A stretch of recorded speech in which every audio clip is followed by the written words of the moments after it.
Welcome to Talk Dirt to Me, where two farmers shatter myths and take on the top issues facing America's farmers. Here's your hosts, Logan and Bobby Lee. What up, everybody? Yeah. Another good evening and another wild change in the weather. Man, it is. Dang.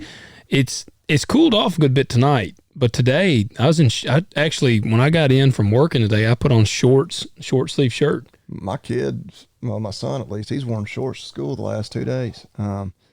Yesterday was, and it worked out great for me because I was off from the vet clinic, so I was out on the farm all day. Man, I guess maybe I'd had like the winter blues and like just depressed, but because last night, like I was on top of the world, which I had a good day. I sold a bunch of heifers, got good money for them. Yeah. Like had some new calves born. Like like the day had gone pretty well. Got my new tractor. Like it had been a really good day. Yeah. Just in general. Man, the sunshine, 75. Like we made a fire out in a fire pit. I saw that. Looked good. Like we were just, I was like, man, like it's kind of had one of those moments like, man, I've got a good life, kind of get almost sentimental and like, like life is good. And, I think 90% of it had to do with the fact that, it was just 75 and sunny. Dude, it's gotta be because I had the exact thing today. It was like this weird, it's just like, man, like I'm almost getting like I'm not going to like start crying, but like, like winter sucks. Like I know you talk about, you like the cold. Like I like the seasons to change, you just get kind of tired of one thing or the other, whatever's, been the rut you're in. But like winter sucks. Like it really does. I love to deer hunt and duck hunt and the snow sucks. Like I'm sorry. Yeah, it like, does. Like people who think snow is pretty, you go to hell. You have the memes and whatnot. Like the snow is pretty when you're on vacation in the mountains snow skiing. Yeah. And the only reason you go outside is to recreate in it. Yeah. Like, yes, that is beautiful. To procreate in it. That would be fun too. And beautiful. Yeah. When you're sitting in your cabin on the side of the slopes, sipping, some coffee, or in the evening, a little bourbon, and just looking out at the sunrise, the sunset on the mountains, that's beautiful. Yeah. And I know it's the stereotypical, I think a farmer, but like, no, when you're out there taking care of animals, no, the snow. And I'll admit, like for like 5 minutes when it snows, I'm like, oh, cool, it snowed. Yeah. And I'm like, after about 4.5 minutes of it, I'm cussing it. No, I'm the same way. And that's how, I like the cold, but I am noticing that as I'm getting older, I've been in a funk, and literally the last couple of days, hell, I told my wife, it was yesterday. I called her. Grain prices are still garbage. Costs are still high. And I called her yesterday and I said, you know what? I said, I am in a damn good mood. I said, I'm like ready to get the planter out. I'm ready to get to planting, get to working. And I said, prices are awful. I said, I might lose everything. I don't even give a shit. I'm pumped up to get rolling. I'm like, I'm fired up. And she was like, well, I don't know if I like the way that sounds and I'm like, no, I'm just, I can't, it has lifted me. Well, I think a lot of it has to do with just the sun shining. Yeah. And I mean, even when it's sunny and 25, like you just, that feels good. It does. Like versus just being overcast and 45 even. Yeah. It's just when the sun's shining, things feel good. So yeah. Today we went up and we were checking the chickens, and my kids wanted to ride their go-kart. So they were riding their go-kart in front of me, and I was in my side-by-side behind them, and I was like, y'all lead the way. And today, that's where I was like, man, this is a good life. Yeah. Like, it is a good life. So, I mean, and that's where, like me and her, we've had that conversation, just a few episodes ago, me and you were having the conversation, like, is it worth it? And me and her were talking about that, like, just a few days ago, and I was like, yeah, it is. It is worth it. Like, it's hell when it's hell, but damn, it's worth it. It's a good life. So I'm going to keep clawing at it as long as I can. Yeah, there's your sentimental time. There it is. With Talk Dirt to Me. I had just shared that thing that said when you take the trash out at night, you look up at the sky, it looks majestic. Yeah. If you don't follow Logan on Instagram, you don't know what he's talking about. what was it? Some kind of monkey? It's a monkey. And it was just a hilarious look he had on his face. And I was like, that's way funnier than it should be. That's how I was. It's one of those things you look at it and you're like, that shouldn't be nearly that funny. But like, yeah, I mean, you literally kind of laugh out loud. If you look at it, you're like, yeah, it's funny as shit. Just the look he has on his face. Yeah, the monkey is what made it. So, and the music was great. The trash out, like that's so damn random. Yeah, it just made it hilarious. But yeah. it's true. Like, and the other night I've just walked outside because that's what I mean. And you're the same way. You're way back off the road, and man, I was over at the birdhouse earlier today, and man, a truck. That house, for people that don't know, my old house was over there. I used to live right by our dad's farm office. And it has a big neighborhood right across the road. And it's like Fast and the Furious out of that neighborhood, man. Cars come out and they're just like, they just... It wasn't always that way, of course. No, yeah. Every neighborhood is, come from nothing. But no, hasn't been...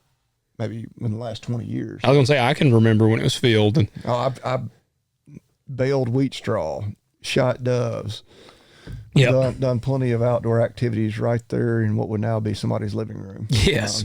So. I've probably peed out there right where somebody's house is. Maybe pooped out there. But saw a John Deere Gator burn slap up in a wheat field. Right there. It would have been in somebody's front door. Yeah. Well, that's... I was over there today and a truck came out and just floored it. And it was, and I can tell I'm getting older too, because that stuff gets on my nerves now. You were like shaking your fist at him. Yeah, I'm like, quiet. Which I used to get Was he going towards town? No, he was coming from town. Okay. He's going towards town. I'll watch my language. He's a dumbass. Because that's a speed trap. Well, they're doing construction right there. Like, he was going to go like... nowhere and then have to sit there and stop or kill somebody. Yeah. No, I think he was coming from town and turning into the neighborhood, I guess. But that's cool. Turn into a neighborhood where, I mean, I literally know children. Yeah. At least 4 or 5 people that live in there with small kids. Yeah. Nothing like vehicular homicide. Oh, we used to love it. We'd be pulling out of there with I can remember a few times I'd be pulling out of that driveway and I had a turbo till on the back of the tractor. And I would be about to pull out, and a crotch rocket would just go like right in front of the driveway. And I always was like, man, because it's a corner. People come around a corner, and then they're suddenly there. So I was always thinking, I'm like, if 5 seconds had passed, and I didn't see him, he would have ran right into the turbo till. It would have just been... He would have disintegrated. There would have been no need for an ambulance. No. Just send the medical examiner to pronounce him dead. Yep. And so, I remember when we still lived over there, man, it'd be 9:30, 10 o'clock at night, and people would be flooring it out of there. I used to get so pissed off. We had just brought home Emerson and Levi from the hospital. They would be going to sleep, and cars would be loud coming out of there, and I'm like, I'm going to go beat the shit out of those people. But now, here, oh man, it's so quiet. Yeah. Oh yeah, you're like me. You're way back off the road. But I got hot the other night after I took a shower. I just walked outside naked. Yeah, I'll admit. I mean, it's nice because you're like me. You can pee off your front porch. Yes. My dogs, because we 95% of the time when we take the dogs outside, they go out the front door. Yeah. And usually, if I'm taking the dogs out to take a leak, I take a leak on the front. Yep. And sometimes, not so much this time of year, just because it's cold, but we got a puppy right now, so I get up in the middle of the night and take her out, and I'm liable to just walk outside. That's what we were joking the other night. We were talking about, we were packing for something, or my daughter was packing to go to her friend's house, talking about packing her pajamas, and my son was like, I've always got my pajamas because I just sleep in my underwear. And I kind of smiled at my wife. I was like, I've always got my pajamas too. Yes, that's what Levi does the same thing. He just sleeps in his underwear. And at night, sometimes if they're going to go spend the night at my parents' and maybe we're taking them late, we'll be like, they'll go ahead and take a bath and be like, get your pajamas on. And Levi will just be in his underwear. He's good to go. Yeah. He's ready to go. Yeah. Before we forget, guys, we need you to do 2 things here. We need you to hit that like button, hit subscribe, leave us a rating and a review. I tell you, man, they've been crushing it. Like almost every other day or so, we're gaining another rating or review. Yeah, and that really matters, folks. We've been at this for 3.5 years. It's crazy. It's grown like crazy. We're seeing that, but we're trying to get somewhere, and we want to keep doing this, and for us to keep doing it and then make it worth our time, we want to keep it growing. So leaving those rating reviews really helps. Share it. Send a text link to a buddy. Put it on your Facebook story wall or whatever you do on Facebook. That makes a huge difference sharing it. But yeah, we appreciate that. Yep. And then you need to also go over to exaga.com. Bobby Lee's got the hat on. Yeah. You can I'm sure they got those hats on there. Yeah, I don't know if you can buy a hat or not. I was actually, it seemed like I say this every week, I bought something today. Oh, there you go. I bought one of the Flex. You got the copperhead underwear. I put the water hose and a hose nozzle on my office. Like, we need another water hose. I'm like, I know where I'm going to buy it. Because I'm not going to pay full price. Yep. But I was like, I'm going to just check before I hit complete order if they've restocked the underwear maybe in my size, and they hadn't. Oh man! I checked both the copperhead and the bull elk. Yeah, they had some, but I was like, I've got plenty of underwear. Like I'm not buying them because I need them. Yeah, I'm buying them because I want to make jokes about my wife wanting to see my snake. Yeah, while I'm wearing them, Yep. But anyway, yeah, check out all the good stuff. Baling season again. That's Agzaga. Kind of came from Jones Twine and Net Wrap. Yep. You will not find better deals on Twine or Net Wrap. Trust me, before they sponsored us, when I just heard of them, I was like, there's no way they can beat a local retailer's prices. Yeah, there is. And there especially is whenever you get that 10% off, free shipping. Yep. Use the discount code, Talk Dirt, all caps, all one word. Yep. Guys, we got a lot to cover tonight. We got quite a few emails. We got some topics I want to hit on. I will give a shout out. Yeah, I did a career day. Yeah, you were telling me that. Man, I saw Bobby Lee afterwards. Said, "Damn, I was nervous. I was nervous as a whore in church." And it was funny. We got done. We talked to a bunch of high schoolers ranging from freshmen to seniors. Yeah. And it was a real emphasis on trades. And so I got up there and talked, and I was anybody there from Ford? There was not anybody there from Ford. I'm shocked. Yeah, I am too, actually, now that you say that. We have a huge Ford plant that is set to open like very soon in our area for our non-local listeners. I didn't even think about that. Yeah. That's crazy. I just assumed that Ford would have be like the official sponsor. Yeah. Like they're really doing it. And it's great, for local jobs. Charms was there, which they're doing like a $97 million expansion on Charms. And one of our buddies was there he's an engineer. We had a wide range of people. Had some cops. Eddie. Yeah. I won't mention his last name. I don't want to get him in trouble. Keep him some anonymity. Yeah. I guess he'd get in trouble. I'm sure they knew he was there. Oh, yeah. Yeah. But he was awesome, man. And so it was really cool. But afterwards, I got done, and a couple kids came up and were talking to me. And one of them walked up and he goes, "What are you sipping on tonight?" and I was still just kind of like so nerves rattled that I was like, "What?" And he was like, "What are you drinking, man? What are you like on the show? What are you sipping on?" And I was like, "Oh," I said, "Well, typically Elijah Craig here lately." Well, but what are you sipping on tonight? Well, I'll tell you what, I finished it. I was actually drinking peppermint tea tonight. Wow, but that's really homosexual. I got a good reason. I was gonna pour. It better be good. I was gonna pour some Elijah Craig tonight, but I even got the shirt on, man. Tomorrow is the final day. I don't know if anybody can even see it. Benchuary. You can't see it. It's the Sornex Benchuary. Tomorrow is PR day. And so I got to sleep like a baby tonight. I can't be. I've nerd out sometimes. Alcohol increases my resting heart rate. I don't sleep quite as deeply when I drink.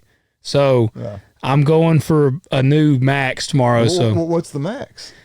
Man, you can't leave us hanging. Oh man, I really want to try to get 330, But I don't know. I mean, 315 moved really easy last week, like super easy.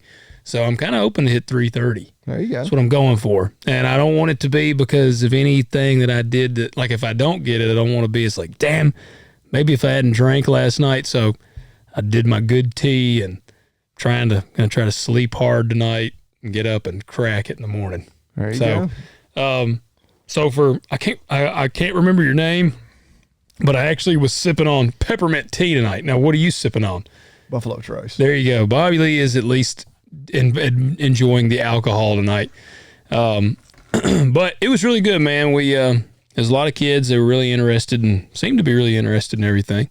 So, but let me see here. Before I get on those topics, I did want to read this email we got. I guess it was last episode we talked about the Canadian email we had. Yeah, our Canadian listener. I'm pretty sure. Yeah, because while we were doing it remote. Yep. That's right. Yep. So that came from Randy. Let me see. Randy emailed us back. He listened pretty quickly. We appreciate that, Randy. We do. Okay, here it is. Yeah, actually, he listened that day. Yeah, because he wrote, the 22nd. I think that'd be right. When was the 22nd? Was that Friday? Tomorrow will be the 28th. So that would have been like Saturday. Yeah. So it was a quick listen, though. Yeah. All right. So here we go. This comes from Randy. If you don't know what we're talking about here, you need to go listen to the previous episode. Randy the Canadian. Yep. Randy writes in and he said, "Hey guys, love the conversation regarding the USA and Canada relationship. I'm realizing that mainstream media is something I cannot trust. I see that I need to talk to people that are living it. You are living it and have a better grasp on things, watching other farmers and ranchers tell the real deal. This is very interesting to watch. Regarding the national anthem, it made me very sad to see people boo your anthem. I'm a Canadian and very proud of your anthem. In my mind, if fans are booing an anthem, they should not have the freedom to watch the game. The USA is a powerhouse in my mind, and I want to listen and obey the rules. You have not lost this Canadian." He said, "Also, I will be in your neck of the woods in Indiana end of May. Would love to meet you guys." So appreciate you, Randy. I just thought it was cool. Because I mean, but again, like this is where I wish people would just have conversation. Yeah. I think of Canadians as being slightly less gay now. I know. Yeah. Randy, you have improved our thoughts on Canadians. No, I'm just joking. No, absolutely. And look, for those watching on YouTube, I kind of gave one of those JD Vance like double takes when he said, "I've just now, the mainstream media." I'm like, dude, we have known that for a while here in the States. Yep. Like, I'm not just talking about CNN and MSNBC and all of them are, like even Fox News. Like, don't not waste your time. Yeah, find you some people that you trust on social media, which I know that's dangerous too, and some real actual people that don't have an agenda. Yeah, which is hard to find, and use that for your news source. I get my news primarily probably on X. Like I get mine. Yeah, actually, I get mine primarily on Instagram. I follow some news sites on there. I don't know. Instagram's more for me, just looking at funny videos, and and what else? And sharing like farming videos, like sharing stuff with my farm. I rarely post anything on X, but I use it for a lot of sports updates. I'm kind of a sports nerd, and then follow a lot of ag people, but then some political folks and whatnot. And granted, a lot of the people I follow are biased, but they're biased in a way that I like. And so if I get fake news, it's at least your fake echo news. Chamber over there. Yeah. That's the word, the echo chamber. Yeah.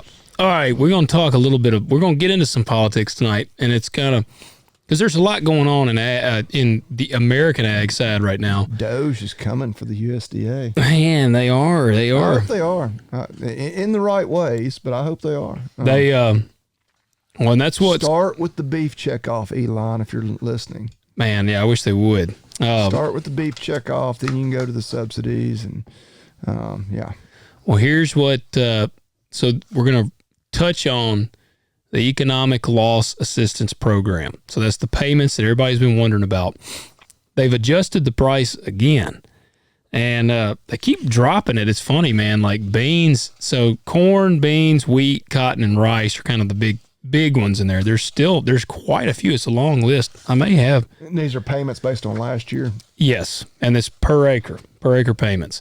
So majority of our listeners, I'll run through these right here because this is the main ones. And like I said, they're a little different. And when this first came out, beans, I think, was like a 60-something an acre payment, and corn was like $100. So remember that, because this is where they're at now. Corn is $43.80. So significantly less. Same with all these. Corn, here's your estimated payments, and it is, I think this has to be done. I've got it in here, actually. It has to be done in March. I'll find the date. But corn's $43.80 an acre. Soybeans is $30.61 an acre. Wheat is $31.80 an acre. Cotton is $84.70 an acre, which tells you how expensive cotton is to grow and farm. Corn is expensive to grow. It's $43.80 an acre. Cotton is $84.70 an acre. Rice, I've never messed with rice at all. I know nothing about it, but it must be expensive because it's $71.37 an acre. I eat it probably 4 or 5 days a week. You eat it that much? Because I don't eat many potatoes, and don't eat any Well, other. Brandon's not your friend anymore. Yeah, sorry, Brandon. I do eat some potatoes, but no, I buy rice in a 30-pound bucket. Yeah, you order it, don't you? Yeah. Yeah. Which, looking at that as a non-row crop grain guy, the wheat payment seems high. Because I know you got to put a lot of nitrogen on your wheat, but wheat is relatively, I mean, maybe I'm completely out of line here. It ain't cheap to grow no more. Okay. Yeah. No, wheat is, you're going to spend, you're going to spend more on wheat you'll spend more on wheat than you will on soybeans. Okay. Wheat has gotten. I thought your seed costs there were usually really low. It's everything you got to do with them. Yeah. Yeah, wheat used to be super cheap to plant, because that's what Dad and I, we've talked about. Like, used to, you could just grow wheat and you didn't have hardly anything in it. Now you got a lot in it. And so I just assumed it was all just fertilizer was really your cost there. That is the majority. Well, and obviously fertilizer's gotten really high. So yeah. So the payments are expected, it says February to early March, which we're at the end of February. But say if they're going to get them here in February, they better be coming tomorrow. Yeah, I was about to say they better be in the mailbox. Well, today, as folks are listening. Yeah. All right. Here's the max amount, which we've talked about this kind of stuff before. The max amount for like a non-farming majority AGI, so adjusted gross income, is $125,000. Now, if you have 75% of your income or more is just from farming, then you're eligible for up to $250,000. They double it if your main income is the farm, then you can get more. And I asked this not even knowing. So do you qualify for the higher one, or because your wife also works, do you not? I'm going to say I would qualify. Right, because it's just you individually and not your household. Yeah, and actually, that's more for guys like me, which I don't raise any crops, but my cattle don't make up far less than 75% of my income. Yeah, okay. I would probably qualify for the 250, but I ain't gonna get nowhere close to hitting that. Yeah, because your per acre wouldn't get you. Wouldn't get me close. I mean, honestly, my per acre amount, if it's 30/61, more than likely it'll be about $36,000. Yeah. So it wouldn't matter for me which one they put me on. I ain't gonna max that out. But I think I would qualify for that. And then basically they're just saying part-time farmers can get half as much as full-time farmers. Yep. I had never, because I'm just hearing this for the first time. I guess I don't have a problem with that. That sounds, fair. If it was going to be by a household, then I guess, see, and I don't know how they. That wouldn't make sense. I don't think. Yeah. It would. I don't know. I'm not I don't know, government and taxes and reporting your income and bullshit. And that's why the government doesn't need to be in any of it. Yeah. Now it's nobody's business how much money you make other than yours. Yeah. Oh, I have to tell them every year what I make. Like, yeah, I have to tell them every year. Well, shit, you have to tell the government. Like, I had to fill out an adjusted. I filled out an adjusted gross income last week. That's why you love having a cash business like a farm store. Yes. Yeah, we don't have internet over there. Logan reports every bit of that cash. Of course. But I'm just saying. Of course I do. It could be good. I'm going to tell you who's crushing the no tax stuff is lawn care guys. They cut grass, which a lot of them now, I know we live in an age, people probably Venmo. I'm going to tell you, Venmo and stuff like that, it's the worst thing ever. Because I was say, you really think they get paid in a lot of cash? Used to, I know they did. I'd say maybe back, but man. Nowadays, probably not. But again, Venmo and PayPal and all that, that's like kind of ruined that. Well, or even like, I mow my own yard, but buddy of mine, I'll give him a shout out, Southern Lawn and Pest, my buddy Steve. Yeah. I let them do my spraying and fertilizing in my yard. I say I let them. I'm blessed to have them providing that service. I say that because I'm like, I could do it, but I'm just not going to. Yeah. And they do a damn good job, way better than I would ever do. But yeah, it's all like pay online. Yeah. I mean, I could. You're screwing that poor company by doing that. Why is that? You need to pay them cash so then they don't have to report it to the IRS. Oh, well, yeah. And I don't like to pay with a credit card because credit card companies are, yeah. Yeah. And you got to pay a processing fee. And I'll give a shout out, especially when you're doing business with a small business. I do my damn, just write them a check, pay them cash. Yeah. Don't make them pay the credit card fee.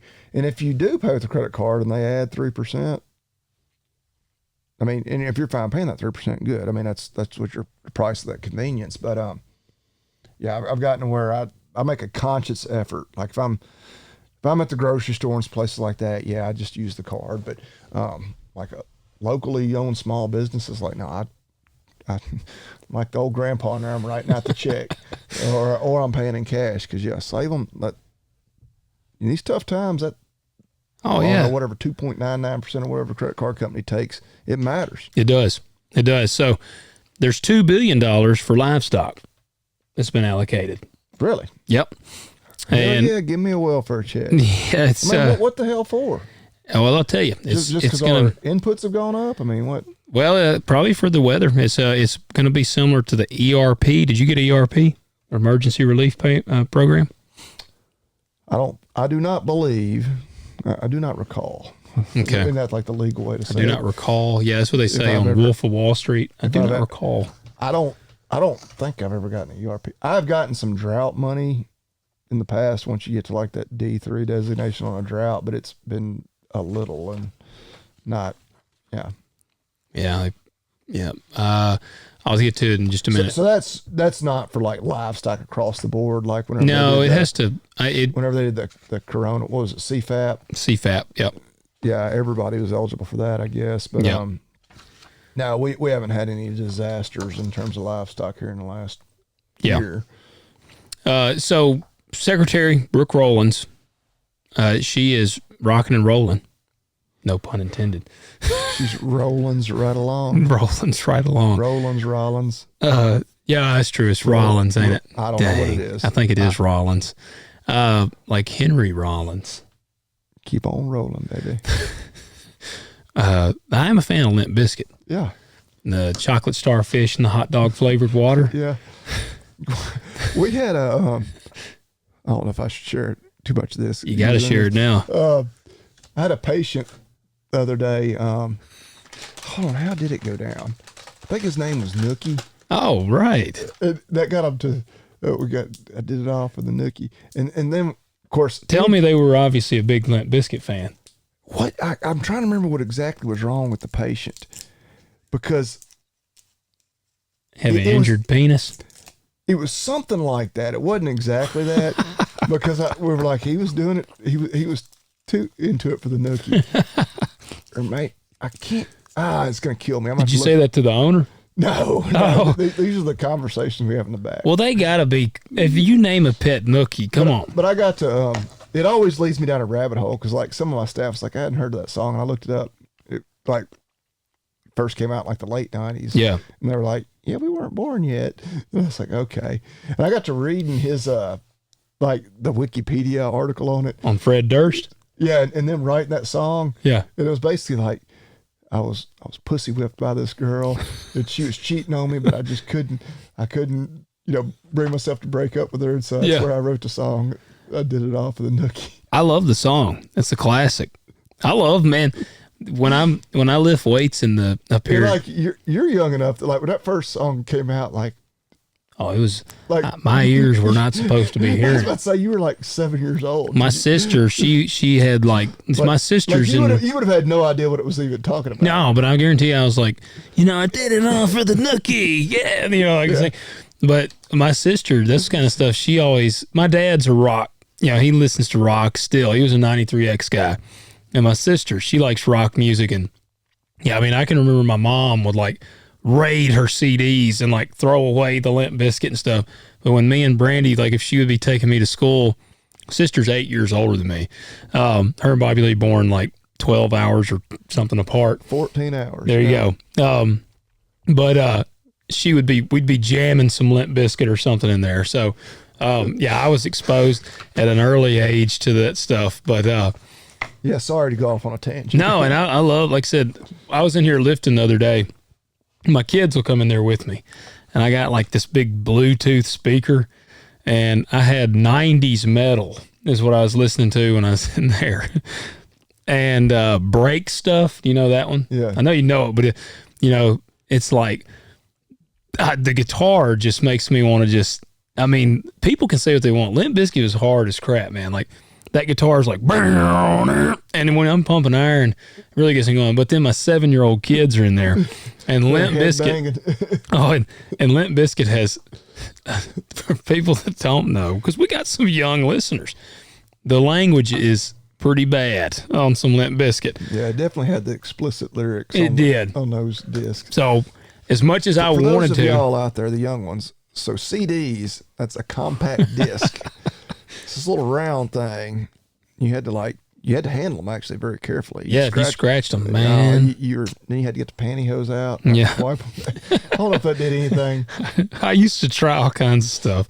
I had the like stupid little. If you had a crappy CD player in your truck and you were going down like a gravel road, it'd be skipping. Well, I was gonna say, and I remember before, like I used to have in my old truck, I had the cassette tape that had the cord that you could plug in and put to your Walkman. Before we had compact discs, we had cassette tapes. Yeah. Oh, yeah. And if you didn't have the anti-skip CD player, you might as well just throw it out the window. Sound quality was about a 1.5 out of 10. Yeah, it was like, it was awful. So, needless to say, I had to turn it off real quick before my kids heard like him saying like, busting out a chainsaw, chop your effing head off or something, like I had to turn it off real quick. Not trying to expose them to that just yet. So, back to Rollins here. That was an interesting tangent or rabbit hole we found. All from Keep On Rolling, baby. All from Keep On Rolling. But we didn't have, I didn't listen. Tell you what I didn't listen to a lot of, though. Eric Clapton. Listen to some of that. But some of them that I did listen to of Eric Clapton's? What's that? Cocaine. If you want to hang out, you got to... Something cocaine. Take her out. There you go. Cocaine. You put me on the spot, man. Oh, man. Apparently Bobby Lee and I missed the cocaine reference in last episode. We have had multiple people reach out to us, and I could have sworn we got one in when we were talking about Canada and all. That was a prime time. Yeah. And so for some people out there might be somebody that's like, why do these guys mention cocaine every episode? And it's like, because the people want it.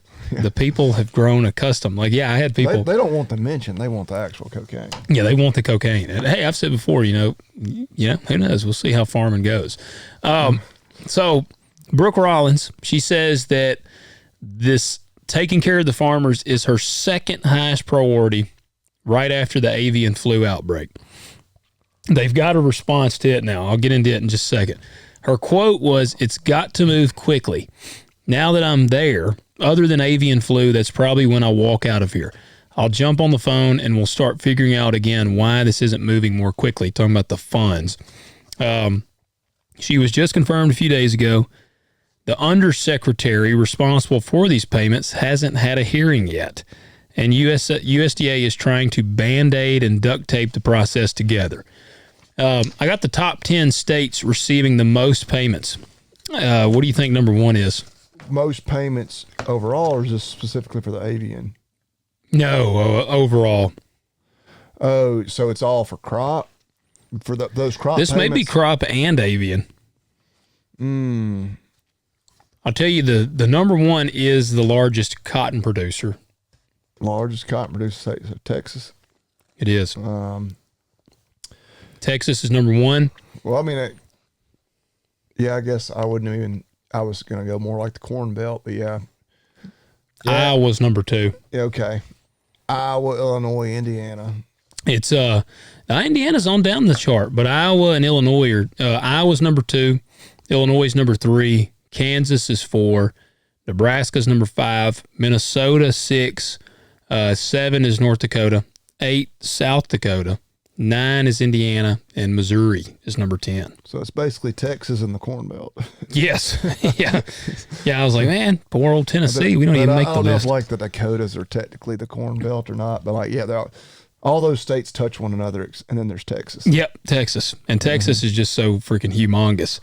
Well, yeah, and like you said, a lot of that's probably just the cotton. Yep. Government payments. And we've shared our thoughts on the payments. Government payments are expected to surge 345% from $9 billion in 2024 to $42 billion in 2025. So the payments to each farmer, even though those totals are going to be so low? Yeah, well, supposedly there's a lot of people that think we're probably going to get more. Okay, that's what they're expecting. That won't be that. Yeah, this is expected to surge. That's not. It's not guaranteed. $36 an acre for soybeans. I don't think so. Right okay. I don't think so. I mean, I guess you could just do the math on how many acres of those crops we had last year and what it comes out to. But I've got I was that. thinking, I was like, those payments don't really move the needle. Like I'm like, okay, no, those are. This includes. Okay, I can tell you what this includes. Well, you know who is fist pumping right now? Farm Bureau. Well, they probably are too. Farm Credit. Yeah. Farm Credit, John Deere, Case IH. Oh yeah. Yep. All your Zippy Duval was one of the ones that was like all your super seed, pumped. chemical, Helena dealers. And that's where I had a guy. Did I mention last week spouted off to me on YouTube about because he said I saw your Trump sign in your barn. What about he's going to screw all the farmers getting rid of these subsidies? No, you didn't. I was like, all I could think about was that meme where it's like, joke's on you. I'm into that shit. Yeah. I was like, no, dude. I was like, oh, yes. No, you did. You did. Yeah. I was like, no, man. I was like, the subsidies are, a lot of people don't realize it at first. And I'm sure there's some farmers that are just salivating over getting it. Yeah. No, the subsidies are screwing the farmer in the long run. I've got the percentages here. The that want it. retailers and the lenders are the ones who want the subsidies. They're the ones lobbying for it and everything else. Because, all that money ends up in their pocket. Yep. So this includes $10 billion of this is American Relief Act. $21 billion is in disaster aid of that. And this, there was some little warnings here. This article that I pulled this from, economists, they had some warnings about doing this. The number one warning was farmers don't want government aid. And it said they prefer strong market prices. That's what we want, man. We want to figure out what do we got to do to get the markets better. We want to sell for good prices. We don't want to just receive the funds. Yeah. And crops face high global competition, tight margins, sticky input costs. And then the livestock sector is facing constraints with dairy heifer shortages and cattle cycle contraction. So, well, and as not an economist, I'm looking at it. I mean, I try to break it down to like my kindergarten level of economics. So the market for your commodity that you're selling, it's supply and demand. Yeah. Like right now, there's too much supply and too little demand for the price to be the price is determined by supply and demand. So that is what it is. and that's fine. You know what's $4 corn right now? Yeah, $4.50. Okay, so $4.50 corn is fine when you can buy a tractor for, $80,000. Hold on, you're getting ahead. You're getting ahead. Like and maybe I'm wrong because I haven't read any of this. What is so effed up right now is, and again, this is my kindergarten opinion of economics or understanding of economics, is that all these subsidies and bullshit inflates the price of all our inputs. Yeah. Because it can. Yeah. I got to thinking about it, and it was even simpler for me to think about in terms of the Tennessee Ag Enhancement Program, because that's it's a cost share program. You literally have to spend the money on something, and then you get a little bit back. Yeah. I'm like, that really doesn't. It helps the farmer a little bit. I mean, otherwise, because hell, I've done it every year. I'll be the first to admit. Yeah. But who it really helps is all the dealers. Oh yeah. The Summertown Metals, who builds all these hay sheds, and hell, they built a hay shed and a covered cattle work facility for me. The Kubota dealer who sold me a disc. Like, that's who really gets up. It kind of helps the farmer, but no, who it really props up, and it also jacks up the prices for, is all these folks getting to sell the products to the farmer. So anyway, I don't know. I'm sorry for stepping out ahead. No. Well, because that's exactly where this goes.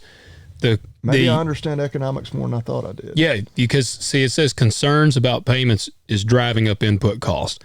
Yeah. Farmers say 6 different people are asking for $10 of my $43 per acre payment. So he's got read that again. So this is like a farmer's quote. It says 6 different people are asking for $10 of my $43 per acre corn payment. So that's equipment and input, and all these different people need, hey, we want this, we need this, we need this, we need this. That is very well said. That sums it up very well. Yes. Yeah. And that's what it says. They're afraid that it will increase input prices, which are already and this gives ammo to the assholes on Facebook. Hey, you effing farmers. All you welfare farmers over there with your new trucks. And trust me, I deal with them morons all the time.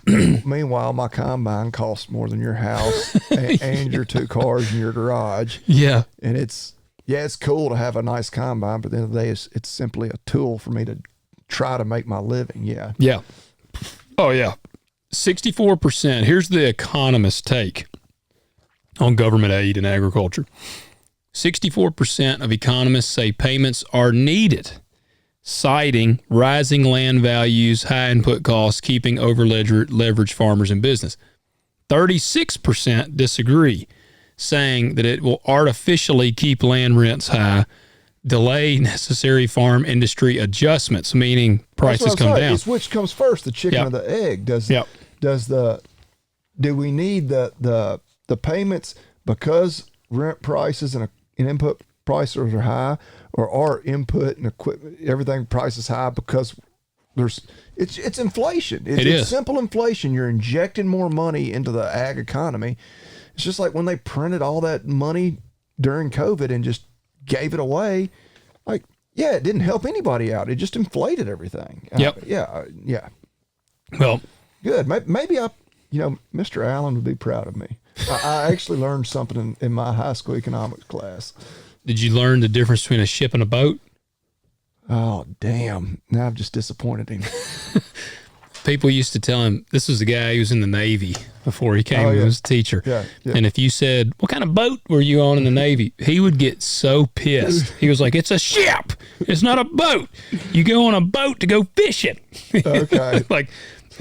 I loved him. He was one of those teachers. Yeah. I'm friends with him on Facebook. It's funny. He was such a wienerhead to me, because I was a little wienerhead. And then I got out of school, and he loves everything I put up because he's also like a hardcore conservative and everything. Yeah. Oh, no, he was awesome. He is. We had some guys in my class that I remember, one of them who actually, I see him now because his kids go to school with my kids, who would always cut up with him. And they really actually liked each other. Yeah. And we talk about that all the time. Oh, yeah. Man, you used to give him hell. And he's like, yeah. But it's fun. Yeah. It's fun. So Brooke says that the payments will be released before March 21. That is everybody. So 3 weeks. Yep. In 3 weeks, the payments will be out. Farmers have been banking on these payments, making business decisions based on projected calculations. Shit. I have not been banking on these payments. The business decisions they're making is paying off debts from last year. Like, Yep. That's what I'm saying. Like it's nobody's running out to the truck dealership and buying them a brand new pickup with these payments. No. Or if they are in the extreme minority. Yeah. Like the one fear, I guess there is a looming government shutdown.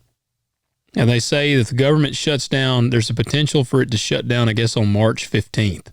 But if that happens, it could stop the payments. But and you don't have to share your exact details, but for the average guy, like how long is that money going to even stay in his checking account? Oh, I mean, mine will be gone in a day. Like you'll just immediately use it will immediately be paid to bills. Yeah, so it's not even like it's almost laughable. I mean, yeah. And look, yeah, your bottom line will look a little better. 'Cause you're like, okay, yep, that gets me a little closer to back where I need to be. But at the same time, like it doesn't put food on your table. No. It won't. It's not going to put a new pickup in your driveway or anything like that. Like, no. It's not even, this is to pull, and this is what I kind of would explain it. A lot of the guys in the row crop world that I've talked to, you can say they safely lost $100 an acre. So if you get $30 an acre, you're still $70 in the hole. Yeah. So it's not even pulling people's heads above water. Like it's just trying to help it a little bit. But that's the thing. It's like, man, this ain't going to put guys in the black. Yeah. Like they're still in the red. So now as far as the avian flu thing, because, the Democrats like to keep being like, oh, he ain't made the egg prices no lower.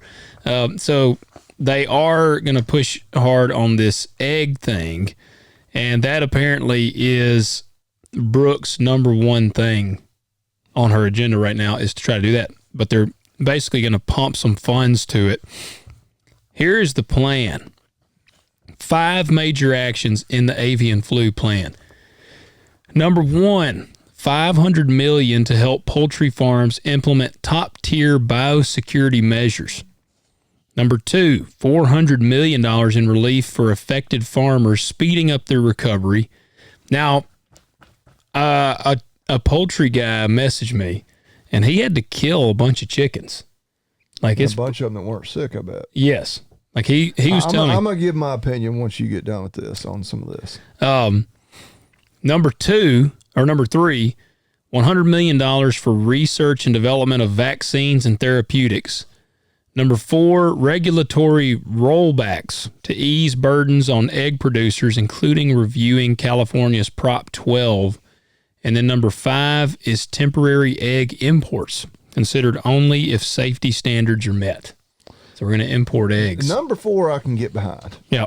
Number 4 I would get behind any day of the week for any industry, anywhere. But hold on, before you give... Deregulate. Let me tell you where the money's coming from. No, so first off, it's $1 billion. That's what this all, if you did the math here, it equals $1 billion. It is no new spending. The money is repurposed from existing USDA programs. This part did I like this a little bit here. Savings came from... That means that we had money budgeted to places in the USDA where it shouldn't have been. No. Yeah, but you're going to hear what a great program was cut out. Savings came from cutting DEI training programs at USDA. Diversity, equity, and inclusion training. They cut that. Doge and them eliminated it. I guess it had $1 billion budget. That is so damn insulting. Yep. Because I'll give a shout out. Somewhat. I mean, I don't know if it's a shout out, but so, and I don't even know what DEI totally means. I mean, you can't be a white dude, basically. Yes. I assume anything other than a white dude means you're DEI. In our local USDA office, I personally deal with multiple women, and one very nice black gentleman. Yeah. I like to think, and in my dealings with them, they all have that job because they're good at their job. They're damn good at what they do and they're qualified. Yeah. None of them, if any of them happen to listen, as a person who would be considered a minority or diverse hire, I would be pissed off like, hell no, assholes. I'm here because I'm educated, hardworking, and I deserve to be here. Yeah, I don't But need you because to of warp bullshit the like- standards for me. Well, and because of all this bullshit that comes in, it kind of almost gives a negative stigma where anytime you see a minority person in a job, you're like, well, hell, they're just here because of their gender. Or Got to check that box. Yep. Yep. No. And so, great. Yeah, that's good. Yeah, I appreciated that part. And that's what Rollins, she said, we've canceled almost 1,000 DEI trainings, and now we're putting that money where it helps farmers and ranchers. So I was like, okay, all right, I'm good with that. Her ag economy and recovery efforts, she said, this is one of the worst economies for agriculture in decades. Most, from what I've heard, probably back to the 80s, whenever it was really The bad. early 80s when interest went to like 16 and 20%. Yeah. 64% of ag economists say the row crop sector is in recession. USDA estimates a $45 billion trade deficit in 2025. That's pretty bad. But this is where her plan for economic recovery for agriculture is, here's her she's got 4 things here. Number 1, lower input costs, fertilizer, fuel, and land rents. I love it. Just don't know how you do it. That's what I like that. But again, I don't know how you do it. And land rents, especially, I'm like, how are you going to change that? How is she going to change that? Because that's the farmers themselves. 2 is expand export markets. Again, I like the sound of that. We got to find new markets for things. And 3, increase access to capital for farmers. That one makes me nervous. What does that mean? Does that mean more payments? I'll say it again. Increase access to capital for farmers. Well, or just increase access maybe to lending. Yeah. You know, may not be a handout, but just being able to get financed. Yeah. Number 4 is energy plan aimed at reducing costs for producers. So I'm giving her a chance. I know there were people literally based off of her first hearing, they were like, oh, she's terrible. You know, she didn't say this or she didn't say that. And I'm like, give her a chance. Like, let's see what she can do. She claims she's for the smaller farms. I want to see what she can do. So that's her plan there. We got time for me to hit on this real quick. Well, and I just real quick on the avian flu thing. And I want to preface it by saying, yes, I'm a veterinarian. I'm not an avian veterinarian, never have been, never will be. I was trying to think there for a second. I've never set foot like on a major, like, you know, chicken producing, whether it's broilers, layers, whatever. Mm-hmm. I've got 11 hens at my house. That's essentially the extent of my chicken knowledge. And people actually ask me questions about chickens. I'm like, if one of mine gets sick, we kill it and get another one. Like, they cost... I mean, yeah, I don't know anything about chicken medicine. So, but just understanding disease, you know, pathology, epidemiology, that sort of thing a little bit. I don't know if it was Joel Salatin. It was one of the kind of the hippie farmer guys out there was making the point. It's like a lot of these birds, because currently, from my understanding, if you have a huge, house with a bunch of layers and they detect avian influenza in any of your birds, they come in and totally eradicate, depopulate. They euthanize all the birds. You have to kill everything. Yeah. Taking extreme caution. And I understand, like, there may be scenarios where that really is the only and best option. And that's where we need to talk to a chicken vet or a chicken producer. But if a certain percentage of the birds just aren't showing symptoms, why not select for those that have obviously have some form of natural immunity? Yeah. And I don't know, maybe it's a situation where it's only like 5% of them. But even in that scenario, well, you use those to reproduce and you eventually have a strain that is resistant. Yeah. Is it that? You can quarantine. I would think you could quarantine the barn and say, all right, yeah, we're quarantining, no animals in, no animals out. We're going to half your birds are going to die, but the half that don't are going to be stronger, better, more resilient. Yeah. We're going to come in here, and instead of us spending all this money, helping you replace killing everything, we're going to use that to, study your birds, use them to basically for seed stock to supply, next generations of birds and houses all across the country because they have natural immunity. Yeah. Why? And I don't know, maybe they have been working on that, but I'm like, man, that makes so much sense. It's like the whole COVID thing where it's like, no. Natural immunity doesn't occur. You got to get the vaccine. Only the vaccine. And hell, I'm sitting here as somebody who makes a large portion of my money giving vaccines to animals. Yeah. You bastard, you. But I can sit here and say I've never used any experimental vaccine. Yeah.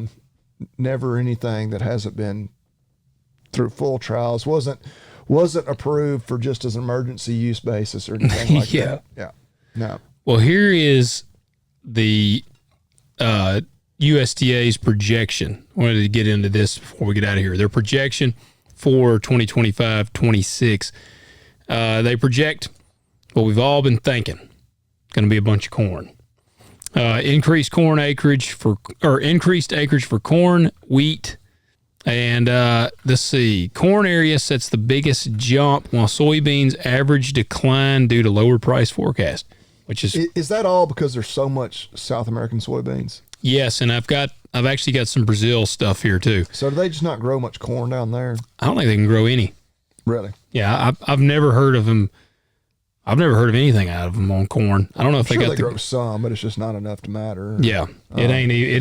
They ain't touching us. I wonder if that would be a good question for our buddy Lee. I know their infrastructure and their logistics of like hauling and getting it to port is a real challenge. And obviously with corn, when you're talking about a lot of trucking yields that are 3 times as high as soybeans. Yeah, roughly. I wonder if that plays a big role into it. Probably. They have to truck so far. There's like, how long is their growing season? No, we'll grow 70 bushel soybeans rather than 200 bushel corn. I wonder how long their growing season is. Man, I mean, some of Brazil is on the equator. Like, so they could just. I think they must. It maybe it is a logistics thing. We need a Brazilian soybean farmer to come on the show. I may be completely off base here, but I thought in some places they could grow 2 crops. Well, and that's what, now that you say that and then think about it, they might can. Let's do spin the globe around there, Logan. I was going to pull it up on but we're a very sophisticated podcast. We have a globe here on our desk. All right. We have like 3 things on this desk, and a globe is one of them. A globe is literally one of them. Very northern Brazil is on the equator. Let me put this right here. Our camera can kind of see it here. It's dark. Let's see. Brazil's in South America, Logan. Yeah. Oh, I can't even see the words. There we go. That's so very northern Brazil. Like not much of Brazil. Most of Brazil is south of the equator. It's hard to read this thing. And again, I've never lived on the equator, but I would assume right around the equator they could. I don't know. It may not be ideal because they don't have as wild of. I don't know. Hell, it might be the perfect place to grow soybeans. But well, where is that? Where is Brazil? Brazil's all this. But I mean, the part you're talking about growing right in here. Well, then that's the equator. But that's where you're. Yeah, but I shouldn't have deleted. I had the actual names. I don't know where most of the soybeans in Brazil are grown. What was that one? It was Monta something. Because as you think about the U.S., the big soybean producing areas here, which none of the U.S. is really that close to the equator, but most of our soybeans aren't anywhere near the southernmost part of the U.S. Actually, the further north you get. So, well, it wasn't. See, Montenegro. It wasn't Montenegro. What was the name of that? Mato Grosso or no? It was. What is it? It was a Brazil town or whatever. Man, we sound like idiots right now. Samsonite, yeah. Sammy Swami Swanson. Slappy. I don't know. Oh, okay. Mato Grosso is one of theirs. Is that not what I said? I don't know. I don't know. Maybe. Well, I'm looking at, because I got it on the Google Maps here. They got the state of Mato Grosso, and then they got the state of Mato Grosso do Sul. Now I'm really sounding like an idiot. I don't know. So that, Either way, that is a little more. That's kind of central to southern Brazil. yeah. Either way, I don't know what the hell their growing season is. They might could grow. Summertime there now. Yeah, they might could grow some corn, but it's I think logistics is probably going to stop them. Something I'm just now thinking of. Obviously south of the equator the seasons are flipped. Yeah. So obviously it's winter here right now. It's summer there. What about the people who live like right on the equator? Like they're like straddling it. Like it's summer here. I can go across the street. It's winter. I mean, I guess obviously the weather's not that different, but like, I don't know. Yeah, it's just my weird brain. I need to go there now. I want to go. I've always thought it was weird, like for people in the U.S. with our time zones, if you live like right on the edge of a time zone, where it's like an hour, you can just step one way or the other, and you're an hour ahead. It's such a pain in the ass if you worked like in the next county over. That would. Like that would be a constant pain in the ass. Or like, never thought about that. Like for like high school sports, like we're playing, we play at 7:00. It's Friday night football game.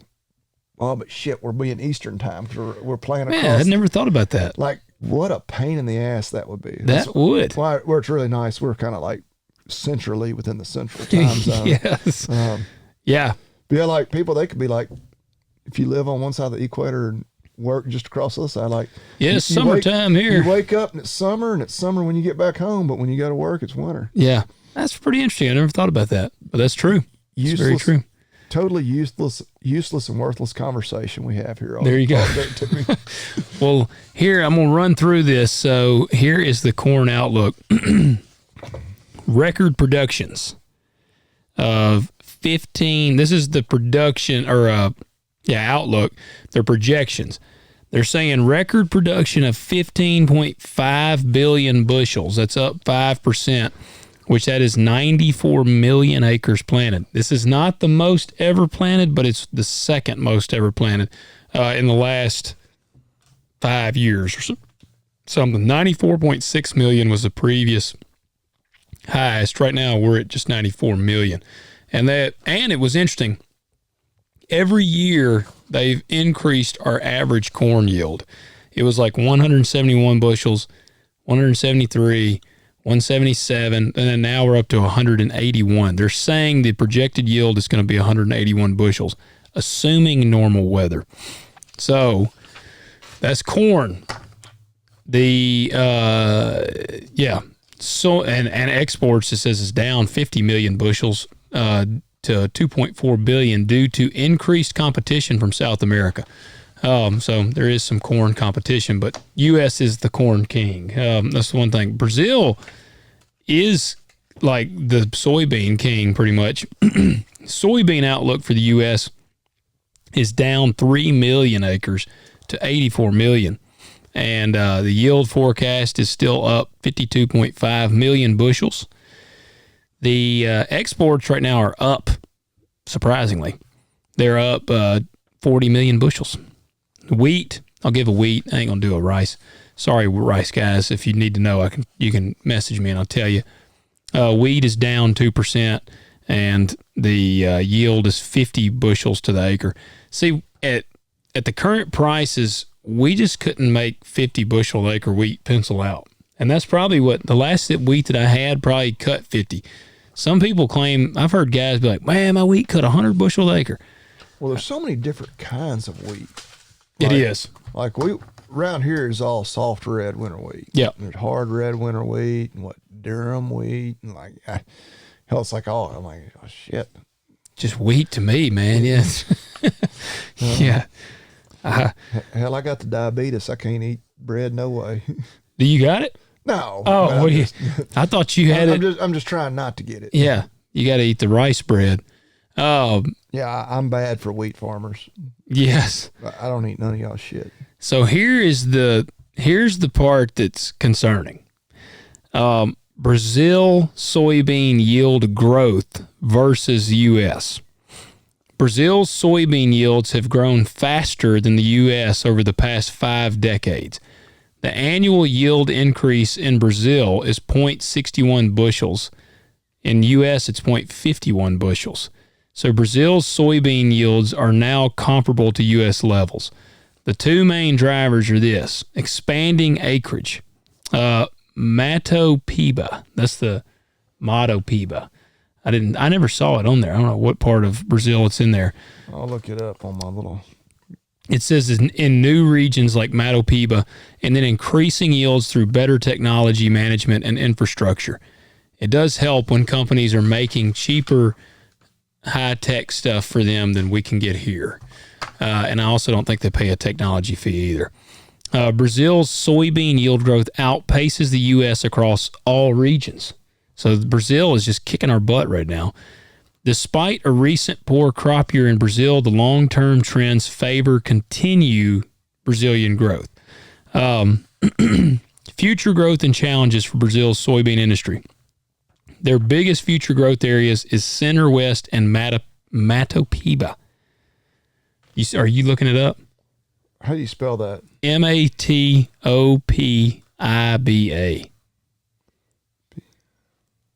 Yeah, I couldn't find it. That's the one I was. All one word? Yep. Oh, yeah.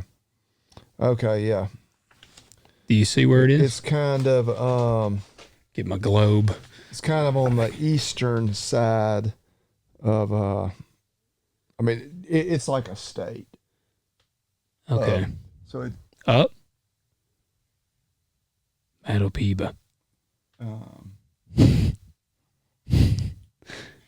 For our audio people, I never had to learn the states of Brazil in like geography. I just had to know where Brazil was. I didn't even right in this general area. Okay. Right here. I didn't even remember. It's kind of eastern central Brazil. Yeah, I don't see it on there. It is a big old state though. Wow. My globe. It's pretty old. Maybe it's before it was created. I don't know. Well, that's apparently one of the big hot spots. That's the big future growth area. Continued land conversion, pasture to cropland. What Bobby Lee loves. They're taking out the good old cropland or pasture ground to put it into cropland. And also, that's less Brazilian beef coming into the U.S. That's true. And just waxing the, that's awesome, Gulf of America. Google Maps has it. Nice. That's awesome. Infrastructure, policy support, research investments are key for long term. And they're getting a lot of this stuff from China. China is investing heavily into Brazilian and their crops and all that. So their production surge will keep global soybean markets competitive. Yeah, we showed them how to grow beans. Implications for U.S. farmers. Brazil is becoming a bigger global competitor with yields catching up to U.S. levels. Larger South American supplies are keeping soybean prices under pressure. U.S. farmers must rely on efficiency, technology, and trade policy to stay competitive. And let's see what this last thing. Oh, I know we're at the end of the time here, but I got to touch on this one thing real quick. I saw one of the ag news sites that I follow.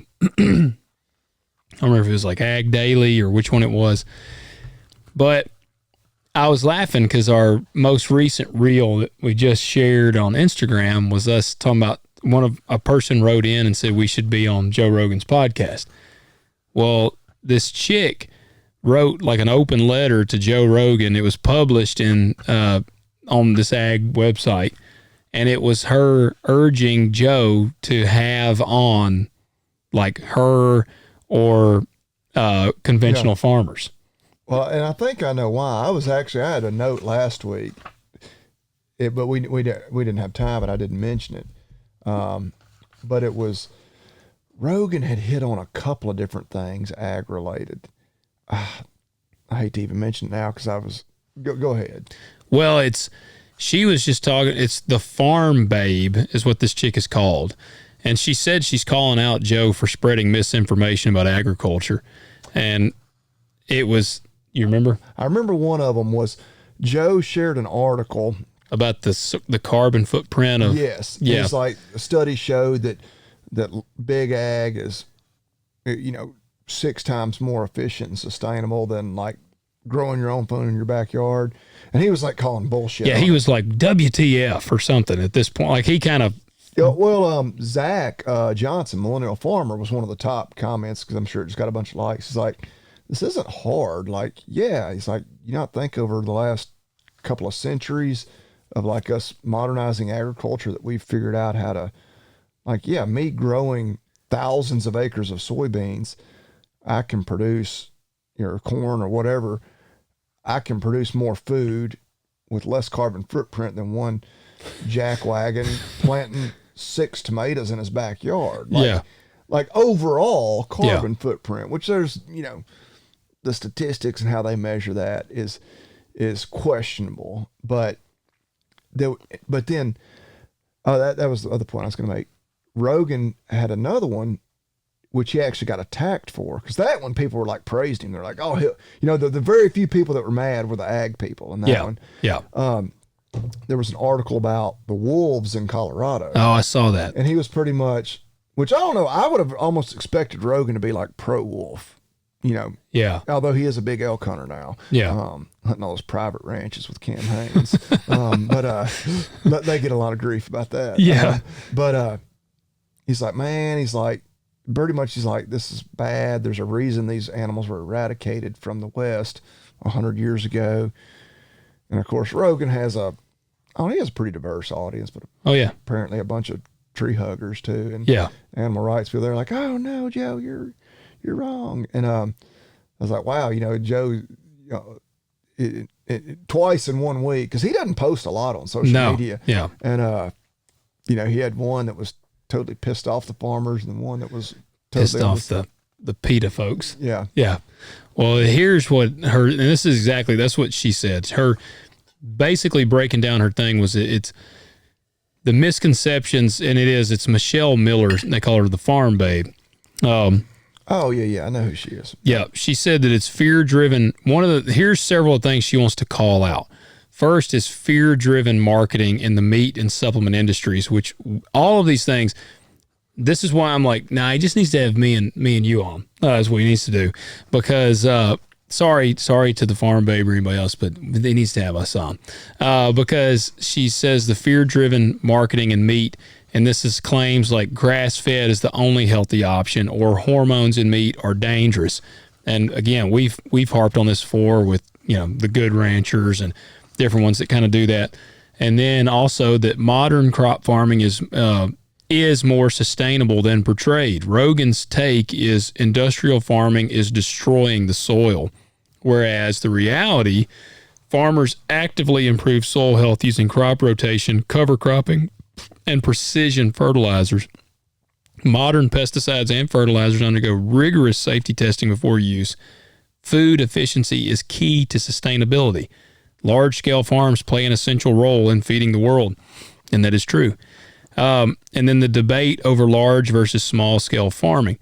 Rogan questioned how small farms could have a larger carbon footprint than big farms. There you go. And her response is agriculture isn't black and white.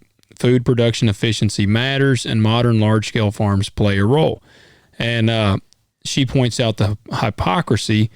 Rogan and others enjoy bananas, coffee, and chocolate, which are all grown far from the U.S. agriculture. So it's a large carbon footprint just to get them here. So that was her thing there. And she did call out, let's see. She says, if credibility matters to you, if truth matters, then this is a conversation worth having. And she's been backed up by actually another person we're going to have on the show here soon, and then also millennial farmer Zach Johnson. It says they have all tried to reach out to Joe. So, the call to action is just get a real, I don't want to say real, because he's had real farmers on there just in that other realm, but just get some conventional guys on. But the person I wanted to, because she mentioned the food babe. Have you heard of the food babe? It sounds familiar, but some of these people, I don't know them unless I see like their little avatar picture. Oh man, well, because like the farm babe, I was familiar with Michelle Miller, but I didn't realize, I guess, that her like the food babe is Fanny Hari, Harry Fanny. No, apparently I don't know the food babe. No, I see her. Well, no, I don't follow her. She's a jackwagon. Okay, well, that's probably why I don't follow her. Yeah, and she was one of the ones that went and was like protesting at Kroger, not Kroger, at Kellogg's for the dyes in the cereal, and they wouldn't let them in. And she like staged a revolt out there and all this stuff. But unfortunately, I have some friends that share a lot of her stuff all the time on Instagram, and she is. I'll tell you what she does. Why I'm mentioning her, because she gets called out basically because she may have been. I don't know if she's been on Rogan, but he's shared I think some of her stuff. Again, I'm not hating on Rogan. I mean, I'm legitimately saying like, man, I'd love for him to get us on there because I feel like I'd love for us to be able to shed some light from our side. Let's talk some of our side. I'm no statistical expert or anything like that, but still, I'd love to give him our view of things. And again, I know people that know Joe, and he's apparently a really nice guy, a really good dude. So like, I don't want to sound like we're attacking the guy, but he has a humongous platform, and I just think it'd be good for farmers to get to voice on there. But the food babe, here's how she's misled some people. She claims that if you can't pronounce an ingredient, you shouldn't eat it. This is an oversimplified, misleading argument. Many natural compounds have complex names. Like, can you pronounce the name for vitamin B12? You know what the actual name for it is? Cyanocobalamin. There you go. Yeah. But yeah. See, I mean, the average guy is going to see that and be like, cyanocobalamin. I was like, what will my kids be able to eat? Yeah. Yeah. Says then while hot dog, like they can pronounce yeah. that. Well, and this says, all right, what they about? They can pronounce a lot of words, they just can't read them. Well, this says, what about arsenic? That's an easy one to pronounce. So since I can pronounce it easily, should I eat arsenic? I'm saying there's a lot of rednecks that ain't gonna be able to eat nothing. Yeah. She has spread information about yoga mat chemicals in bread.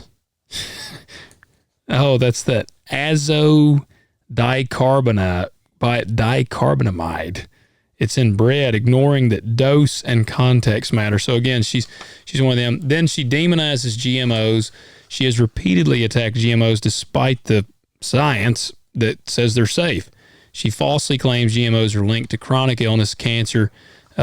She fear-mongers about pesticides. She absolutely despises glyphosate with a burning, flaming passion. I can't believe that. I know, isn't it shocking? She promotes organic as pesticide-free option, ignoring that organic farmers also use pesticides. Yeah. I told one of my friends, she had shared the thing from this chick, and it was about organic, and I commented back, and I was like, I'm just going to let you know, organic farmers use more pesticides probably than conventional farmers. Because they're not using like BT technology. Yes, like they are having to spray a lot. She scares people away. She paints conventional farming as dangerous and irresponsible while glorifying organic farming, often ignoring organic agriculture's reliance on inputs like copper sulfate, which is a natural but highly toxic fungicide. She spreads misinformation about antibiotics in livestock, ignoring that farmers follow strict withdrawal times to ensure meat and dairy products are antibiotic free. So yeah, I mean, she would blast any of the, she's one of those. It's like that meat's all got all the hormones and antibiotics in it when you get it at the grocery store or whatever. Cherry pick studies, ignore science. She routinely cites studies that lack scientific rigor, and she ignores large-scale peer-reviewed research that contradicts her claim. So she's a doofus, is what it is. And the worst thing I found out about her is when I looked her up on Instagram and I clicked on her, she's followed by 56 people that I also am friends with or follow. Oh, I'm telling you, now that you see. I'm like, I feel like I need to like mass message these people and be like, stop following her. She's an idiot. No. Because it's some people I really respect. I'm like, oh, you're smarter than that. Yeah. I may follow her just to see. Well, I was about to say, some of these people are like, no. They're following her just because they're going to call her out whenever she. I started following her because I kept seeing people share her stuff, and I followed her on the Kellogg's thing because I'm like, man, this chick's nuts. And she shares some pretty laughable things sometimes on there, but people eat it up. So that's where it's like that. Joe, you need to get some conventional guys on the show, and let us have a chance to share our side of things. But yeah, there's that. There's the payments. I feel like there's a pretty good run through of all that tonight. Yeah, pretty good episode. We made sure we got the cocaine reference in. We did get the cocaine. Do not come after us on the cocaine reference because we got it in there we tonight. Greatly apologize for because when our buddy texted us the other day, Mr. Tim, I was like, oh no, you're wrong. You need to go back and listen because I hadn't listened to it, but I was like, man, I thought for sure we did. But then now it literally like before the end of the day, I ran into somebody else like, you know what happened on the podcast this week? It's like, well, what happened? He's like, y'all didn't make cocaine reference. I was like, oh man, the people expect it, Logan. They do. They do. It's a part of the show. The next shirt we make, it just needs some sort of cocaine reference on it. Yeah, So it needs to be Scarface after he's done dumped his face into image it. of a guy, we sit here and talk like we know the inner workings and kind of the I don't know what's the word I'm looking for, the kind of culture around the cocaine industry. My mind goes to Scarface immediately. Yeah. I mean, that's just where my mind goes. Are you queuing him up? I'm getting him ready. It's so hard for me to do this. And I see you got quite the process to go through. You got to time it just right, don't you? Fat fingers. All right. We ready? Yeah. Let me start off with 2 words. Made in America. You didn't stop it in time. I don't know why the iPhone does that. Like as soon as it finishes a clip, it starts playing again. It's probably a setting I can change. Probably. All right. Gen X. We don't understand technology quite like you millennials. You're a millennial, aren't you? It depends on how you look at it. I've had people. So I was born in '83, and I know some people say it's simply 80 to 2000 is a millennial, and other people, say like no, like millennials are based on the culture of it and all. The people that grew up with the internet and have always known. Like, do you remember not having the internet? Yeah. Okay. So yeah. We didn't have a computer that hardly. I'm trying to remember when we got I AOL. distinctly remember whenever we got a computer and could dial up on the internet and it took you you started to dial up, make the weird sounds. You'd start signing in to AOL and you go take a shower. Yeah. You'd get out. You'd be like, oh, okay, now I'm signed in. It had the 3 stages it had to go through. Yeah. Yeah. No, the only computer I remember before was actually over at Dad's shop, and it had Snake or Minesweeper, and I would go play that on there. Yeah. Well, okay. Well, I don't know. And you're a millennial, man. You got to embrace it. And I've heard people call us exennials because we're kind of we didn't really have the internet, or I didn't have an iPhone until I was damn near 30, or a smartphone. Yeah. But anyway, I was born in '83. Whatever there that you makes go. me. Yeah. So something I got just recently. It's a gun wall mount from holdupdisplays.com. All right. I got to get those for my vault. Do you like them? Have you put it up? I have put it up. Now, I will admit, I have not had it up that long. But it feels sturdy? Yeah, and I've not been practicing, ripping my gun off the wall and Do you do rock wall pull-ups on it? Have you done that? I anchored it in studs. Because it comes with all the, the hardware for you to just anchor it in the drywall. Yeah. I'm no, I'm going to find a stud. I just got my wife to come in there. She's obviously finding the stud. She's a pretty good stud finder, clearly by her choices.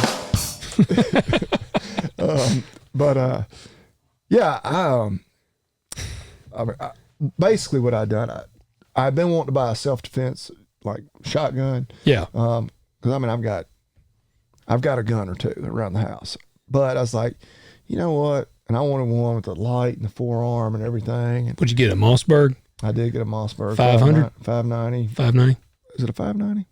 Hell, I don't know. Pump? Yeah. Okay. Yeah. Yeah, pump.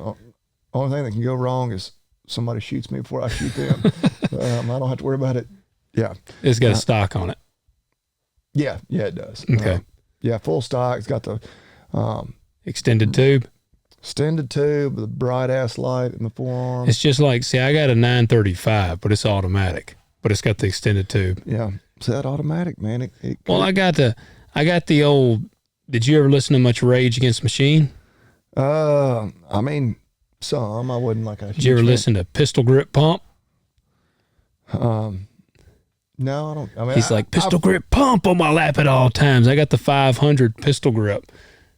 I don't even know, that gun is so impractical. But I have a Mossberg 500 with the pistol grip on it, Yeah. and it's got the extended tube. And I'm gonna tell you, man, with double aught buckshot, that thing is walloping your hand over there. It kicks like a freight train, but it's pretty cool. Yeah, it's the 590. Yeah, that's just like my 935, but yeah, mine's an automatic. Yeah, and I wanted one, and I was looking at. Want to put the light on it? I need to accessorize it some more because I haven't accessorized mine. Well, there you go. So you're getting a double whammy. You get the Mossberg because Mossberg is made in USA. Okay, yeah. Hey, it's 2 for 1. Yeah. Yep, and then the hold 'em up displays. I've been looking at those. I got to get some. I won't say where it is in my house in case some future burglar is listening, but it's there. It's ready. We can perforate you if you want to show up. There you go. Night. You got slugs in it, so you can shoot them through the wall. I've actually got double aught buckshot in it, followed by some slugs. I think I'd have to actually check. No, I'm pretty sure I'm just buckshot all the way. Yeah, 3-inch, or does it take? It probably don't take 3.5. You know, I have to look, but I can't remember if I bought them or not. Hell, I'm sounding like a dumbass now. They make those little shorties now. Yeah, they're like 1.5 inches or something crazy. Are they that short? Because I know, like they're about 6 inches. You got a standard 2 3/4, and then you got a 3-inch, then you got 3.5. Yeah. But they're like 2.5 or 2 or something like Yeah. that. They look funny as hell. Why do they look so funny?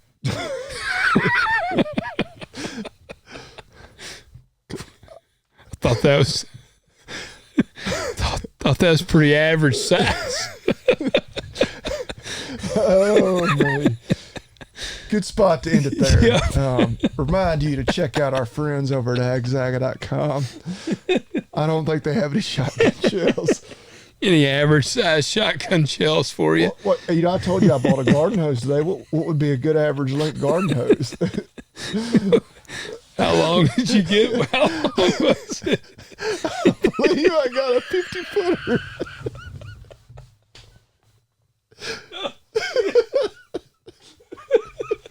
Oh man, I'm crying laughing. Oh shit, can't breathe. Our 8th grade humor. Oh man. Oh man, yeah. That's what she said. That's the only thing that's like coming in my mind there. Oh man. Everything from 2.5 inches to 50 feet. Oh yeah. Yeah, I believe I got the 50-foot hose, which is really not that long of a hose.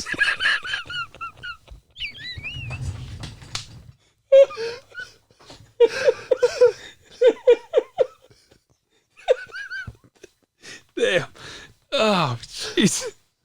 Oh man. Yeah. No, it's not that long. Sorry, I wouldn't. Oh man. Oh, I can't hardly breathe. Literally, as I was ordering it today, I was like, because I think they got them in 50, 75, 100. Hey, but another shout out to Agzaga. You can get them custom. Oh man, go there. Use the word "talk dirt," all caps, all one word, and get yourself a real average size hose, and leave us a rating and review. Yeah, don't pay full price. Use that discount code. Yeah, I was gonna say you can come as long or short as you want, but you can't. It shouldn't be that funny, but it is. All right, guys. Catch you next week.